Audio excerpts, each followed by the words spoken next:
안녕하세요. 시계를 좋아하는 히보입니다. 드디어 마지막 4편 빅5까지 오게 되었습니다. 혹시 아직 전편 안 보신 분들은 정주행 해주시면 감사하겠습니다. 맨 처음 녹음 후 확인하니 40분이 될 정도로 말씀드릴 것들이 너무나 많은 브랜드들입니다. 하지만 너무 긴 관계로 알짜만 남기고 편집으로 다 드러냈습니다.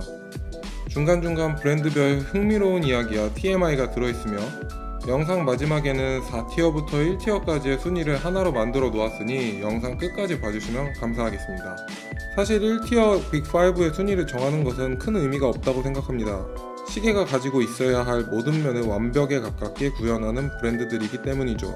하지만 순위가 있어야 보시는 분들도 재미가 있기에 5위부터 순차대로 진행하겠고, 스포 방지를 위해 이번 편은 썸네일에 등급표를 깔아놓지 않았습니다. 특히나 항상 논쟁거리가 되는 빅5이기에 제가 정한 순위는 정답이 아니라는 말씀드리며 여러분의 구독과 좋아요 그리고 댓글은 영상 제작하는 데 힘이 됩니다. 첫 번째로 5위는 브레게입니다. 브레게에는 최초라는 수식어 두 개가 있습니다.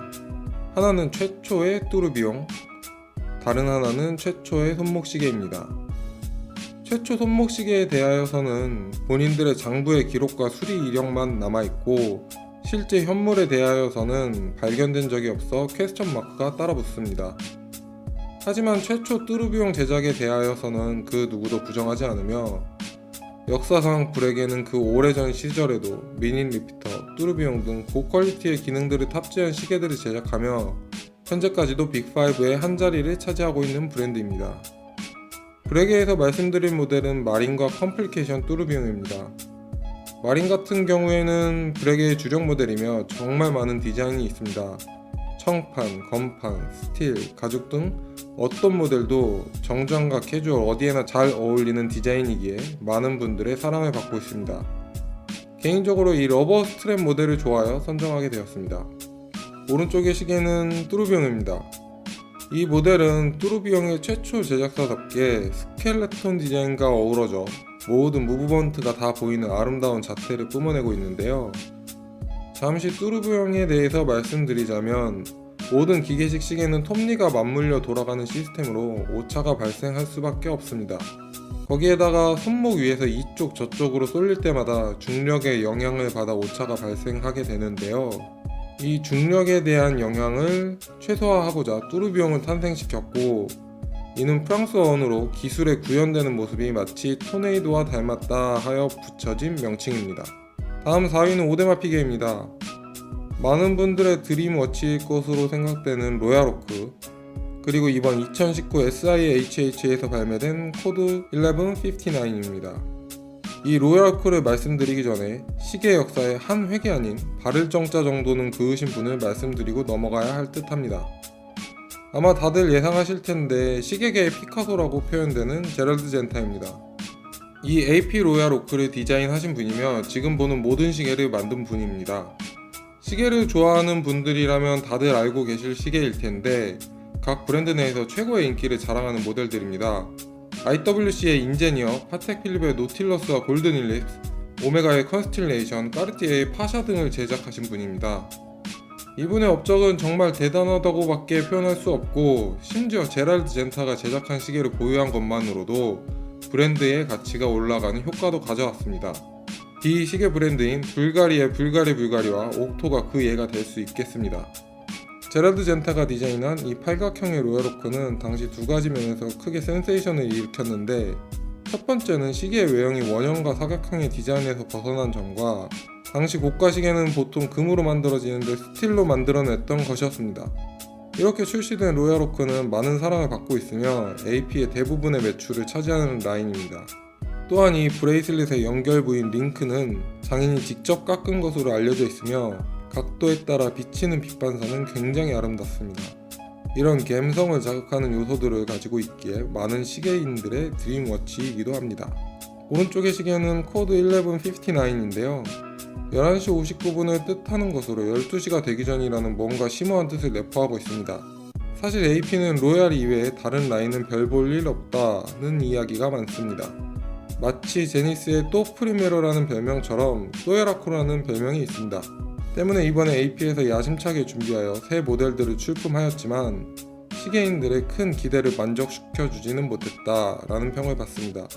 이처럼 AP는 로얄오크가 아닌 빅5급에서만 표현 가능한 감성적인 요소를 자극하는 새로운 라인을 내놓는 것이 숙제가 아닐까 생각합니다. 다음은 3위 바쉐론 콘스탄틴입니다. 개인적인 느낌이지만 이름에서 풍겨지는 아우라는 최고라고 생각합니다. 저는 바쉐론 콘스탄틴 하면 고급진 로고인 말텍 크로스와 함께 왜인지는 모르겠지만 오케스트라 합창단이 떠오릅니다. 지극히 개인적인 감성이었고요. 바쉐론은 시계에 말텍 크로스를 잘 활용하는데 눈에 딱 띄도록 배치하는 것 말고도 숨은 그림 찾기처럼 숨겨놓습니다. 찾는 재미가 쏠쏠한데 제가 잠시 후 몇 가지 소개시켜 드릴게요. 사실 바쉐론은 파텍 필립 다음으로 꼽으시는 분들이 많을 정도로 항상 1위를 넘보고 있는 브랜드죠. 이 브랜드에서 말씀드린 모델은 오버시즈와 56입니다. 오버시즈는 계속 버전업되고 있으며 그 버전이 아닌 지금 보시는 버전에는 조금 난이도가 쉬운 숨은 그림 찾기의 첫 번째가 있습니다.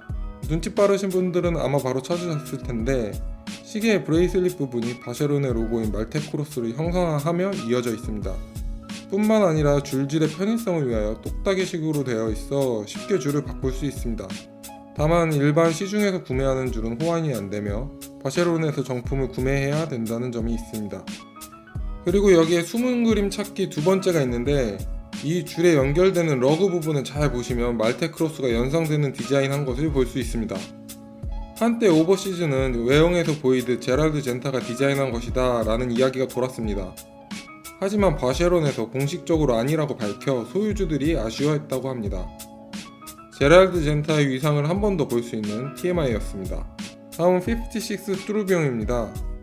56는 2018년에 새롭게 런칭한 바쉐론의 10번째 라인이며 1956년 레퍼런스 넘버 6073 모델에서 영감을 받아 제작되었습니다. 그래서 라인명이 56인 거죠. 그렇게 생김새는 클래식한 형태를 보여주며 이 뚜루비옹 안의 말텍 크로스는 정말이지 말로 표현하기가 어려울 정도로 간지가 흘러 넘칩니다. 제가 알기로는 19년 4월부터 시중에 풀리는 것으로 알고 있는데 누군가의 리뷰 영상이 빨리 올라왔으면 합니다.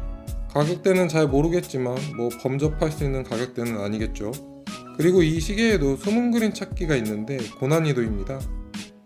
바로 러그의 형태를 잘 보시면 화살촉처럼 보이는 것을 보실 수 있는데 이 4개가 모이게 되면 말텍 크로스가 됩니다. 이런 디테일의 부분들을 보면 시계인들의 감성을 자극하는 방법을 안다고 생각합니다. 사실 이 라인이 출시될 때 약간의 소음이 있었는데 바로 가격대 때문입니다. 뚜루비옹 모델의 가격이 엄청나겠지만 엔트리 라인인 스틸 모델의 가격이 약 1,500만원대로 책정되었기 때문입니다. 물론 고가이긴 하지만 빅5의 가격대라고 하기엔 저렴한 가격이기에 브랜드 가치가 훼손된다는 말들이 많았습니다. 롤렉스 썸마 콤비류의 가격보다 저렴한 바쉐론 콘스탄틴이라 이 가격대 정도의 시계를 구매하실 분들에게 56 엔트리 모델을 숏리스트에 추가하시는 것 강력히 추천드립니다. 참, 롤렉스의 스틸 및 콤비류의 가격이 30에서 50만원 인상되었다는 짧은 뉴스 전해드립니다. 다시 바쉐론으로 돌아와 이 바쉐론의 운영 정책을 보게 되면 더 아워라는 시계 오너를 위한 커뮤니티를 운영하고 있습니다. 모델 넘버를 등록 후 이름 등을 작성하면 가입할 수 있는 것으로 알고 있는데 확실하진 않지만 중고품 구매 시에도 가능한 것으로 알고 있습니다. 혹시 가입하신 분들이 계시다면 그 커뮤니티의 정보들 알려주시면 재미있을 것 같습니다. 그리고 바쉐론 라인 중에 하나인 캐드릴은 나만을 위한 시계를 주문 제작하고 있는 시스템을 운영하고 있습니다. 물론 내가 그린 기린 그림을 만들어주는 것은 아니고 선택지에 있는 다이얼, 핸즈, 무브 등을 선택하면 선택된 제품으로 제작하여 3개월 정도 뒤에 받을 수 있다고 합니다. 이런 면들을 보았을 때 바쉐론은 시계인들의 감성을 자극하는 방법을 참 잘 알고 있는 브랜드라고 생각합니다. 다음은 다소 논란의 소지가 있는 2위 아랑의 운투제네입니다. 보통 랑이라고 많이 부르는데요. 특이한 점은 독일 시계이며 당연히 독일 시계에선 1등이겠죠.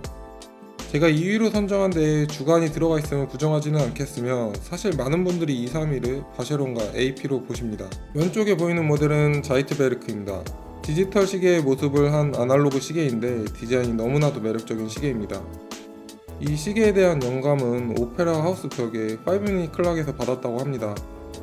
그 후 영감을 바탕으로 최종 결과물인 자이트베르크가 2009년 발표되기까지 약 10년이 걸렸다고 합니다. 최초 발표되었을 때 엄청난 찬사를 받은 모델입니다. 물론 가격대는 1억이 넘어가는 가격으로 굉장히 사악합니다. 그럴 일은 없겠지만 저에게 누군가가 돈을 주며 이 가격대에서 시계를 선택하라고 한다면 저는 주저없이 이 모델을 선택할 것 같습니다. 다음은 제가 랑엘을 2위로 선정한 이유인 랑엘 1입니다. 시계 네임에 브랜드 네임을 달고 나왔을 정도로 랑에에서 자신있어 하는 모델이며 랑에가 지금의 빅5에 위치하는데 제대로 한몫했다고 판단하는 모델입니다. 보통 시계의 시분, 초침은 한가운데로 위치하는데 이 랑에1은 제각각으로 위치되어 있는 걸 보실 수 있습니다. 대칭도 아니면서 오묘한 자리에 서로 위치하지만 전체적으로 보았을 때 밸런싱이 너무나도 훌륭합니다. 그리고 이 데이트 표시 같은 경우에도 1의 자리와 10의 자리가 따로 움직이는 기술을 구현하고 있습니다. 탁구 경기의 점수판 생각하시면 이해가 쉬울 겁니다. 이 모델 핸즈들의 배치는 정말이지 너무나 완벽한 황금 비율이다 라고 표현하고 싶습니다. 그리고 랑의 무브먼트는 독일 시계의 무브먼트의 깔끔하고 정교한 피니싱 및 특징들을 보실 수 있습니다. 하나는 레귤레이터가 백조의 목을 닮았다 하여 스완넥 레귤레이터로 불리고 있습니다. 레귤레이터는 쉽게 말씀드려 손목 시계에서 괴종 시계의 진자 역할을 한다 라고 생각하시면 될 듯 합니다. 다음은 무브먼트의 4분의 3을 플레이트로 가려놓는 독일 시계만의 특징을 보여주는데 살짝만 무브먼트를 보여주는 게 더 섹시한 자태를 보여줍니다. 짧은 치마보다 찢어진 긴 치마가 더 섹시한 것처럼요. 저만 그렇게 느끼는 건 아닐 거라고 생각하며 다들 공감하실 거라고 생각합니다. 무브먼트마저도 너무나 아름다운 모습을 보여주는 랑이었습니다. 마지막 끝판왕, 수많은 시계 브랜드 중에 1위는 파텍 필립입니다. 조금 싱거우셨을 수도 있고 예상되는 결과였겠지만 파텍 필립이 1위라는 것을 부정할 수 있는 사람은 거의 없을 것입니다. 마치 서울대처럼 타 대학들이 아무리 발전하고 치고 올라온다고 할지라도 넘어설 수 없는 것처럼 말이죠. 지금도 그런지는 모르겠지만 파텍 필립은 어느 정도 급 이상의 시계를 사려면 구매하려는 사람의 서류를 받고 면접까지 봤다고 합니다. 무슨 회사 입사하는 것도 아니고 시계 사려고 면접까지 봐야 한다니 참 어이가 없는데요.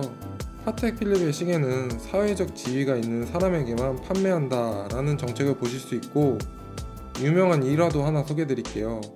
어느 구매자가 파텍 필립의 시계가 고장나 이거 시계에 문제가 있으니 바꿔주쇼 라고 하니 매니저가 당신은 우리의 시계를 찰 자격이 없습니다 라는 말과 함께 바로 환불해 주었다고 합니다. 그 숨은 의미는 파텍 필립의 시계는 타 시계와 달리 특별하며 완벽하기에 고장날 일이 절대 없는데 구매자가 일반 시계처럼 다루었기에 고장이 났다는 뜻입니다. 그렇기에 너는 파텍 필립을 소유할 자격이 없다 라는 말을 하며 환불을 바로 해주어 버린 거죠.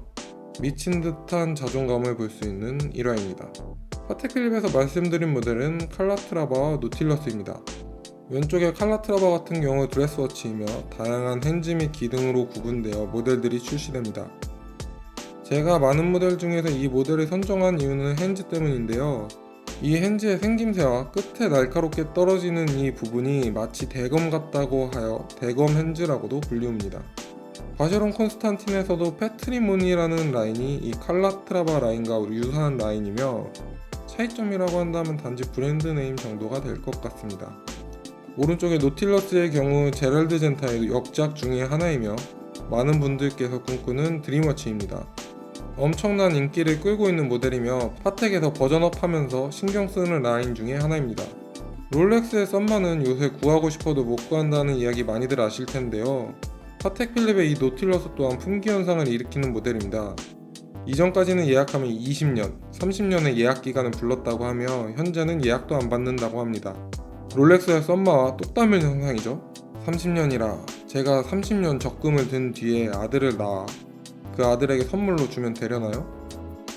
파텍 필립의 광고인 당신은 파텍 필립의 시계를 소유하는 것이 아닌 다음 세대를 위해 보관하는 것이다 라는 문구가 오버랩 되네요. 이제 4티어부터 1티어까지의 시계 등급표를 찬찬히 보시겠습니다. G샥부터 시작하여 노머스, 롤렉스, 예거, 파텍 필립까지 보실 수 있습니다. 제가 정한 순위 및 등급이 정답이 아님을 다시 한번 강조드립니다. 이 마지막 장표를 만들고 난 후 끝냈다는 실감이 들더라고요. 이 컨텐츠는 제가 시계에 대해 알고 있는 전반적인 지식을 전부 쏟아부은 영상이라 다음 영상은 어떤 주제를 잡아야 될지 조금은 고민됩니다. 그리고 구독자 90명일 때 1편 업로드를 하였는데 많이들 좋아해 주셔서 짧은 기간 내에 무럭무럭 크고 있습니다. 형님들 다음 목표 1000명까지 키워주십시오. 다음 영상도 기대를 만족시켜 드릴 만한 내용으로 돌아오겠습니다.